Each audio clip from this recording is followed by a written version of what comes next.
Hello, I'm Mark, formerly of Help the Horses of Foss Park, Leicester, and now we've morphed into Hope for Horses. Today I've come to Sue Allery's place. It's the Horse and Pony Protection Society in Essex, just outside of Basildon. What we're trying to do now is basically highlight around the country as much as we can the various hotspots, and Kent and Essex especially are those real burning hotspots and have been for really quite some time. Sue has been running this sanctuary for a while now and has very kindly offered to give us some time, so it'll be really good to go and have a chat with Sue and find out just what she does and her take on the situation. Hi Sue. Hello. Have you got 5 minutes for us? I certainly have. Oh, that's brilliant. So you were just telling me about this little chap over here, and the sort of the situation that you found him in. Are we allowed to go over and say yes, hi to him? Yes, you certainly are. This is Zorro. Right. And Hello, he's Zorro. a year old. Yep. He's an entire colt at the moment, but not for much longer. And he was found tethered at the age of 4 months by a roadside. Hello, Zorro. And he'd got loose. Yeah. But he was in quite good condition, so we handed him back to the owner. Yeah. And told him not to leave a baby out on the roadside with a lead rope round him. How did he receive that, the owner, when you said that to him? I haven't got anywhere to put him, so we just said, well, the moral of the story is you find somewhere to put the horse before you go and get a horse. You don't get a horse and then decide, So is this not logical then? Not really, not with a lot of horses. That's why we're here. That's why there's welfare centres. Anyway, a few weeks later, or probably about 3 months later, we got called out, a small Shetland running across a wheat field. We went out, and it was Zorro, very same pony. He's quite distinctive, his markings are quite distinctive. And he was absolutely emaciated. Within 3 months, he'd become emaciated. And as you probably know, it's quite difficult to get a Shetland to lose weight. Ah, for sure. Yeah. There'll be a few people in that club. Yeah. So we wormed him. We got his feet done. His feet were quite long, and as you can see now, he's quite a relaxed little fella. He's a cool little dude, isn't he? He's lovely. Yeah. Is this kind of typical of the scenarios that people bring to you? Yeah. Lots of the calls we get are horses have been dumped, and basically they haven't been dumped, they're either being illegally fly grazed or they've been tethered on somebody else's land for some free grazing. They're not necessarily dumped because they're being grazed on the end of a tether. Mm-hmm. I don't like tethering at all. I think it's a practice that's abused. It's terribly abused, and it's very difficult to get the people, the public, to understand that we haven't got any powers to do anything. We can only act within the law, and the law would not back us to take a horse off of a tether. It's not illegal. How does that make you feel? Frustrated, extremely frustrated, because we don't want to see it any more than the general public want to see it. But there's nothing we can do. We don't write the laws. We just have to work within the laws. So in a situation then where you come across one of these horses tethered on the side, or and it's far from ideal, what do you actually do? Well, first of all, obviously the first thing we're going to do is to check the bodily condition. If it's in a bad bodily condition, and it's got to be pretty bad, we'd call a vet in and we'd look to go through a seizure. So you'd call the vet in yourself? Yeah. Right. Yeah. Okay. If the vet says this horse has got to be removed for its own safety because it's in such a poor state, we then have to get the police to come along. Under the rules of PACE, and the horse is removed as criminal evidence. What's the rules of PACE? It's basically if the case goes to court, we don't deal with a lot of the legal side of it from that point of view. If we get a case where it's really bad and it needs removing, and we'll get the vet, and the vet will say yes, it needs removing. We then get the police, but we then get the RSPCA, right, because the RSPCA have got a dedicated prosecution team. Mm-hmm. So at that stage, we will concentrate on the care of the animal, and the RSPCA will concentrate on the legalities. It sounds like you've got a very good working relationship going, Sue. We have, yeah. And the RSPCA officers, particularly in this area, are absolutely fantastic. Right. And again, they come under fire like all of us, but there is only so much we can do. You know, the people at fault here are the people that are causing the misery to the animals, not Yeah. the welfare organisations. Yeah. It is frustrating. Yeah, very frustrating. Sure. So how often would a member of the public ring you then with an issue? And are you seeing an increase in that? Oh Or my God, yes. It depends. Sometimes the phone is very quiet, and then other days it's on overdrive. Yeah. But people tend to ring us, or one of the things they do is email us, or they'll post something on Facebook. You know, that is not the way to report a welfare issue, because if we're going to go out and investigate, we need a lot of information from the complainant before we go out. You know, there's questions we need to ask, and we need to get all that together and then go out, because it could become a case. You know, so last week we had a case of a horse that was tethered, and I got 15 calls about it, and the RSPCA only got 20 about the same horse. It was fit, it was on a tether, admittedly. The calls range from it's right by the road to it's emaciated, to it's got frost on its back this morning, to there's something wrong with its back end, it's deformed, where it's had too many foals. right? And none of these things were true. It was fat and tight, its feet were done properly, it was relaxed, it was grazing, it had kicked the water bucket over, it was nowhere near the road, it was in the grounds of a hotel and restaurant, and everyone was giving it, the people from the restaurant were giving it water. I was going down there, the RSPCA were keeping an eye on it, the RSPCA put a note on the bucket for the owner to call them, and there was nothing wrong with its back end, it wasn't deformed at all. So sometimes people get so frustrated they'll lie to us or they exaggerate. So this is kind of care going into overdrive. Yeah. You know, which doesn't help anybody, because we get there and we still can't do anything because obviously the horse is okay. I think it's so important to hear from people like yourself, because obviously you're on the coalface here. You know, you're the ones that have practiced at this, and you know you've got all the expertise, etc. So you know what you bring to the party is incredibly valuable. But obviously we've got things like overbreeding going on. Yep. You know, and obviously it would be great if every single owner were to give the appropriate care that was needed, but that's not happening. No. What, do you have an overview as to what you think might be needed? I think, and not just horses. Pie in the sky, you know, I whatever. think that all breeding should be registered. Right. It should be regulated. Okay. And we've actually got a leaflet that says if you can't feed, don't breed. Yes. And that's our latest leaflet. Because you've still got groups of people that have got horses in fields with a stallion running amongst the mares. They're still running free amongst the mares, so the foals are churning out, there's no market in it, so they're creating all these lives. And as you know, and I know, we see it on the news, we go, you know, welfare centres go out to groups of horses that are starving, you know, huge groups of horses that are starving. The welfare centres can't deal with all of it because it's vast now, and these poor animals have come into the world just to suffer and then be put to sleep. So, I mean, at the moment, I don't know how aware you are of sort of what we're personally doing, but we're kind of after DEFRA and the government at the moment, starting off with a very, very basic approach in terms of we have existing welfare laws and very patchy enforcement, if any enforcement at all. Totally, yeah. So our kind of take on that is that if we can get the basics working, then we've perhaps got a chance on starting to build other stuff. How does that resonate? Yeah, I think it is so difficult. I mean, we've tried to do things ourselves. We've joined up with another welfare centre a few years ago to try to get tethering banned, because everybody moans about horses being on tethers, but we just didn't get enough support.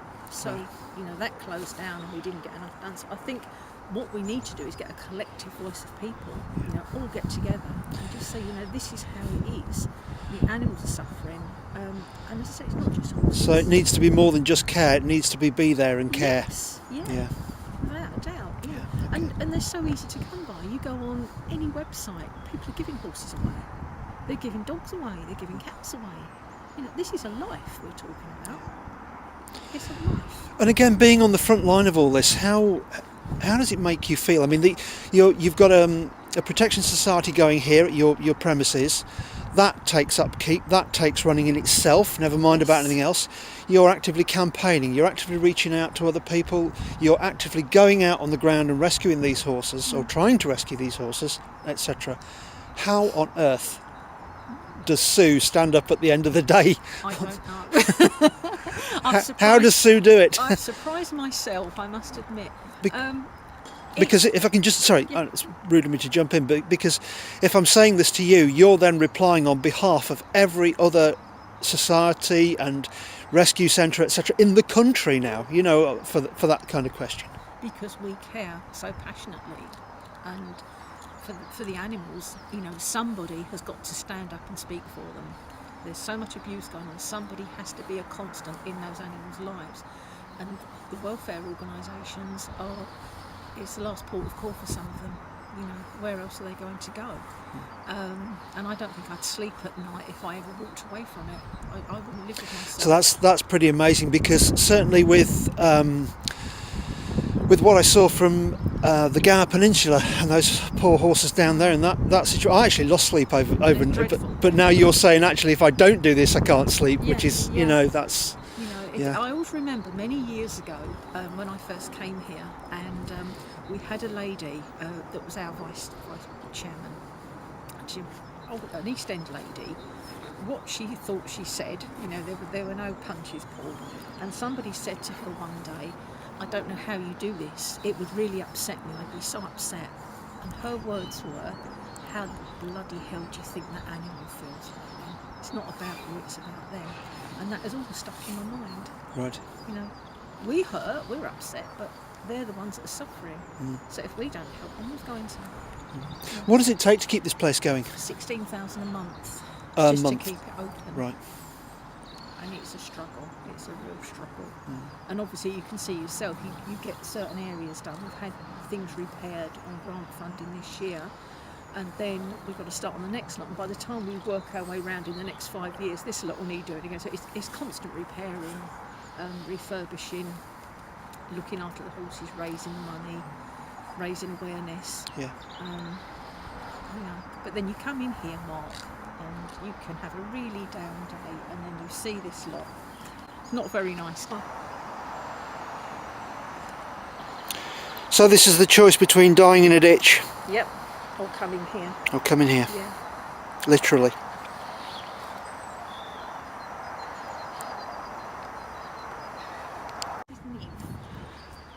Hello, Niv. So we were talking a bit about the law in general and sort of thought processes, etc. What would it be like then if say the existing welfare laws, for example, we've got trading standards, we've got the police, you've got a breach of the 2006 Section 9 Act, pick the phone up, say there's a breach here, supposing it was enforced, what difference would that make? Then sanctuaries like us wouldn't be so busy, we wouldn't be saturated with horses, there wouldn't be millions of horses out there dying of starvation, because it's too much for any welfare organisation, as I said earlier. Maybe we could then help the police more if horses got loose on the road, because we all know as horse owners it can happen. Yeah. We could go out, we could help the police more. We could be in a position where if somebody's got horses and they've got terminal illness, or they're old and they're dying, we could be a retirement home. Or so even respite care while somebody gets themselves back on their feet again. Absolutely. Yeah. So there's loads of other things that we could be doing, still helping horse welfare, without the suffering that's going on. Yeah. It's the suffering. No animal should suffer. Yeah. Right, so we're here at Sue Allery's Horse and Pony Protection Society, and this poor little chap has just convinced us that that's it. That's all he gets to eat for the week, Sue. For the week. Yeah, he's convinced about that. And oh well, I don't believe you.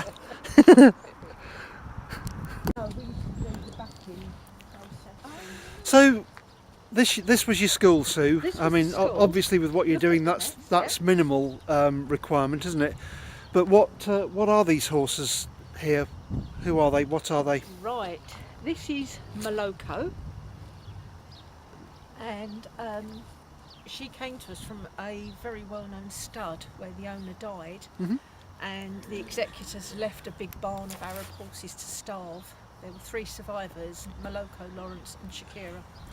The RSPCA prosecuted the executors successfully, and we ended up with 3 horses here. Right.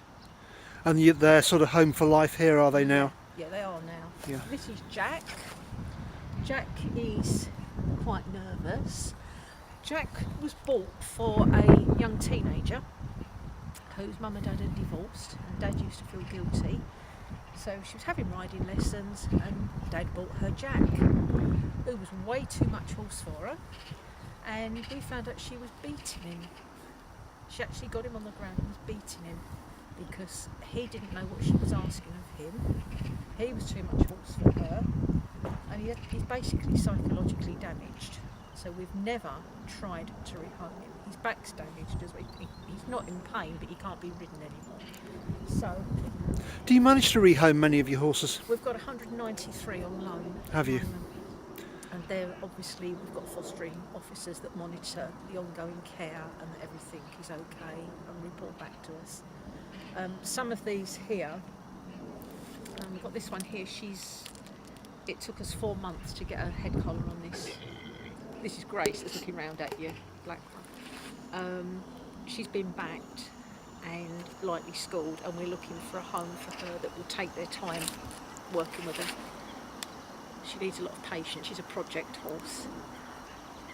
This is Maloko. Can you see her foot? As a farrier, you might be interested. The back leg, back foot, where the horn grows. Can you see? And she has horn growth through there.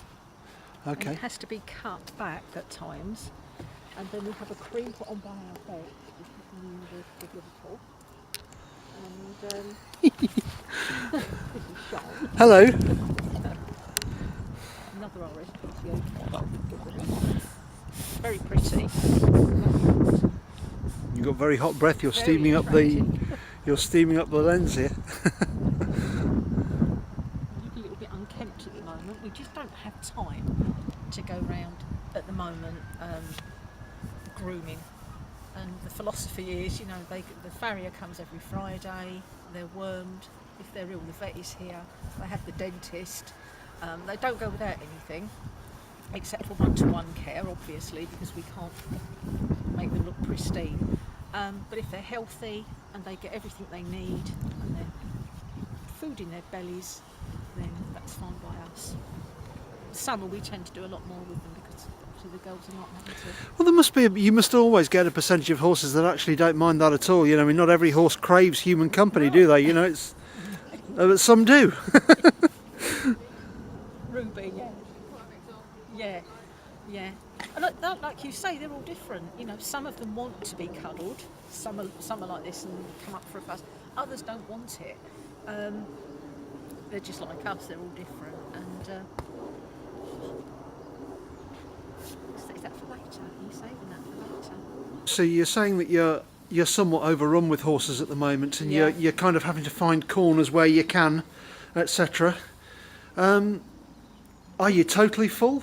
We should have 38 horses here. And how many have we got, Lee? 49. 49 in. So you should have 38, but you've got 49 at the moment. Okay, so what happens when the phone rings tomorrow, or later on today, or now? Oh, basically, if it was life or death, we would fit it in somewhere. Even if it ended up in the office, we would fit it in. As I say, you can't walk away from life or death cases. Most of the time, it's probably, the philosophy really is not to go seizing horses. It's to educate the owners to care for them properly. So if we go out on a call and it's maybe a lack of knowledge or something, it's much better to work with that person and make them a better horse owner. So that's what we try to do. But as I say, we always squeeze something in, don't we, if we have to. You have to, you can't walk away. But then there's a limit. So you just gave me a bit of a list just then about all the various backup stuff, the background things that cost money that, people forget about. When somebody takes a horse on that's been given to them, because people are now giving horses away, you've got to think of stabling, feed, bedding, insurance, worming, farrier, vet bills, inoculations, equine dentist. Bedding, yeah. It's never ending. It's absolutely never ending. And you know, a lot of the problem, like you say, is now they're physically being given away. Never mind about having to buy one, yeah. and to go out there and pay a £5 or a £10 for a horse, and where are we? You know. It's disgusting. It's, you know, what price life? Yes, what price life At the end indeed. of the day. This. Well, we've dived in out of the weather and just enjoyed a very nice cup of coffee. Thank you very much for that, Sue. My pleasure. And obviously I've not filmed this, but you've just been through an extensive case history that you know, your historical rescues and horses that you've successfully rehomed.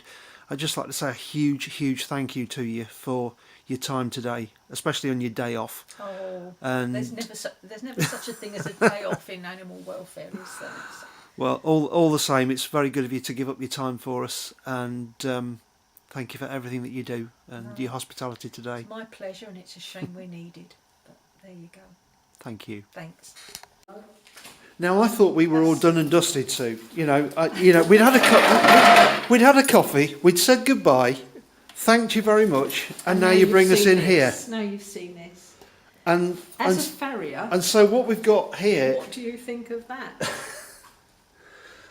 So basically, what we've got here is a room which is half covered in all of your before and afters, where you've successfully taken so many of these dreadful cases and actually managed to find productive homes and ongoing care for them. And like I say, you know, you bring us in here as an afterthought, but you know, in truth, this is incredibly powerful stuff. I think it's important that people see what, you know, the difference in the animals when we get them into our care. And that's where the money goes. This is why we constantly ask for donations, we're constantly fundraising. So this shows our visitors exactly where the money is being spent. And again, this education and you know, forward-looking. Education is the key note. This horse here had growths. It's pasta and dermatitis. Have you ever seen anything like this? That's pretty grim, isn't it? It is grim. And they were full of maggots, so we used to have to clean that twice a day once he came into our care. He had a degree of liver damage because he had ragwort in his fields and his owner never pulled the ragwort. And he had a good 5 years with us before. He was 30 years old when we took him in, and he had a good 5 years with us. Yeah. Yeah. Awesome. But you can see here. So go on then. This is putting you on the spot. Before, after, before, after, before, after. This is going to really put you on the spot. But can you pick a favourite out of all of this that you've got here? Do you know what? It's going to sound really bad. No, I can't. I love them all. I love every single one of them. They're all different. Some are cuddly, some interact with you more, but I wouldn't treat any one of them any differently. You know, if they need something and we can do it for them, they get it. And I love the fact they're all individuals. No, I really haven't got a favourite. So tell us about this wall here. So this is some of your own personal photography, isn't it? This is some of my photography from our shows that we hold, horse shows here in the summer to raise money for our horses. And obviously it's open to competitors. And we do a dedicated children's show as well, because we think it's nice that children are not competing against adults. So we sort of encourage them to come again, and have fun. With exactly this fun is also powerful education, isn't it? And I suddenly got my trusty camera out last year and started taking photos, candid shots as I call them, and they've actually been published in EQ Life magazine. Brilliant. I had a 2-page spread of my photos in there last year, so I was quite proud of that. But I like the fact that you can zoom in. I mean, when you see some of the interaction, particularly this little grey pony was quite a star that day, and interacting with the little girl, as you can see here, and they were totally unaware that I was zooming in on them. But it's lovely. It's lovely watching how an animal interacts with its rider or its handler. I mean, that is priceless. This little one here, I particularly love that photo. They were miles away from me, so they didn't know I was doing it. Well, I'm so glad that having had coffee, you then decided that To you were show going to you show us this, this little bit yeah. as well. Because in many, many ways, this really sums up the end result. This is what it's about, isn't it? You know, trying to find a positive outcome amongst all the grief and suffering that you're dealing with. I always say it's the hardest job in the world, and I've had some difficult jobs in my long life, and it is the hardest, but it's probably the most rewarding. But it is the most rewarding, not probably. And I just wish we could save the world.